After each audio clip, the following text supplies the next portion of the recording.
Hey, and welcome to another episode of Fashion and Beauty with Rabiah. You would have noticed a trend for the past few weeks. The focus is on the men for Father's Day. Our guest this week is not only a father, but he's known for his indelible fashion, always with a hint of red. He has been crowned Calypso Monarch a record 10 times. And if you haven't guessed it already, today's guest is Mr. Stetson Red Plastic Bag Wilshire. He's known for classics like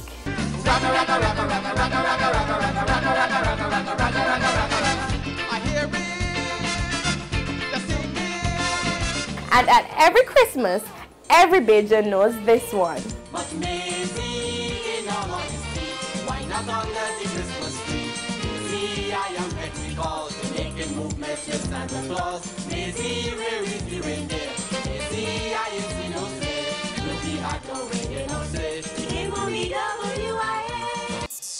So I'm here with the legend, Mr. RPB. Welcome.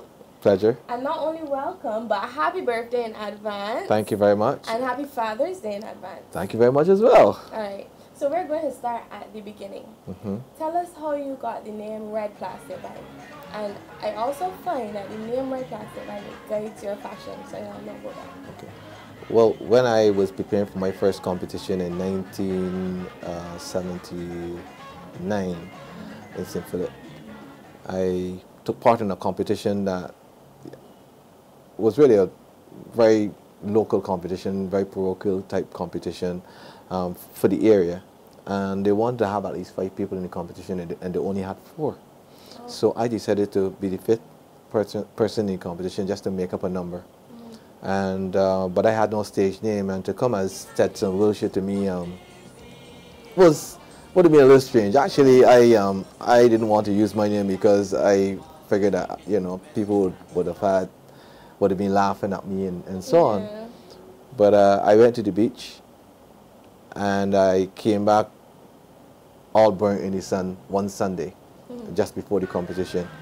And a nephew looked at me. He said, "You look like a red plastic bag." I found it very, very funny. You know, I don't know if he had seen a plastic bag, a red plastic bag during the course of the day, but he said, "You look like a red plastic bag." So I found it funny. I said, you know what, that's the name I'm going to use. Every time I go into a store and I see something red, I become attracted to it, thinking that maybe I can find something that I can appear on stage with. Because red is a big part of my brand. And strangely enough, you asked me the question about my name, because everywhere I go across the world, that's the first thing I'm asked. I'm asked, why the name Red Plastic Bag? So it, in terms of marketability, it works. Yeah, it does. It's a really good color. So your favorite color then, I'm assuming, is red? No, my favorite color actually is blue. I think blue is very expressive. I think that blue can show all kinds of moods. Of course, red is for marketing, and you know, being in your face, so to speak. Red is quite impactful, and it works for me. But blue is really my favorite color. I love blue. You know, blue can be soft, it can be regal. It's very expressive. Okay, so I want to know, how do you conceptualize your outfits? Well, very often I think of the song that I'm going to be singing, especially as it relates to competition. When I'm going into competition, I would think about the song that I'm going to be singing. And when I appear on stage, the outfit must complement the song. And it also must be something that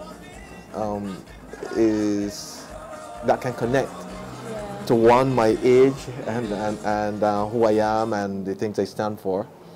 So I think about all that whenever I'm going to decide what I'm going to be wearing on stage. And what would you say is your most memorable outfit? Well, for me, the last one I can remember it was last year, Soca Royale. You had on a full red outfit with some flames coming up at the bottom. Which I thought was a very interesting outfit. Strange enough, I've had some some interesting outfits in the past, and there's several that I can think of now. But the one that sticks in my mind always didn't even have red in it. The one that sticks to my that has been there in my mind for a long time is one. It was white and blue and yellow and black. I think that was done by Carol T. That one stays in my mind. I was singing a song called "Issue of the Day" in the Calypso finals way back in 1996, and that song, that outfit. To me, people have commented on several occasions about that outfit as well. How important do you think fashion is in the entertainment arena here in Barbados? I think fashion is always important. Fashion, the trends of the day, fashion trends of the day are always going to be important. But I find as it relates to soca music, we don't get as much into it as we really should be. Of course, when you think of soca music, most people think of costume that you see on the road. In terms of identifying how you expect a soca artist of the day to be dressed. I think mainly the appearance on stage is pretty casual, and for the most part. Some of us from the older generation, we tend to I myself, we are changing a bit, trying to fit in. Back in the day, we used to wear some outrageous looking outfits. I know. As Calypsonians, but nowadays we appear in far more casual and simple outfits because the music that we are making is actually connected to fests and partying. So we tend to dress the part, so to speak. Okay. All right. Well, it's been a pleasure speaking with you about your fashion and hearing a little bit about your background and how Red Plastic Bag came about. A pleasure. Thanks, Mr. RPB, for joining us on today's show, and thank you, viewers, for watching. Be sure to join us next week for another episode of Fashion and Beauty with Rabiah. For more in fashion, look out for our fashion magazine published every Wednesday within our e-paper. Just log on to www.barbadostoday.bb. Until next time, put your best face forward.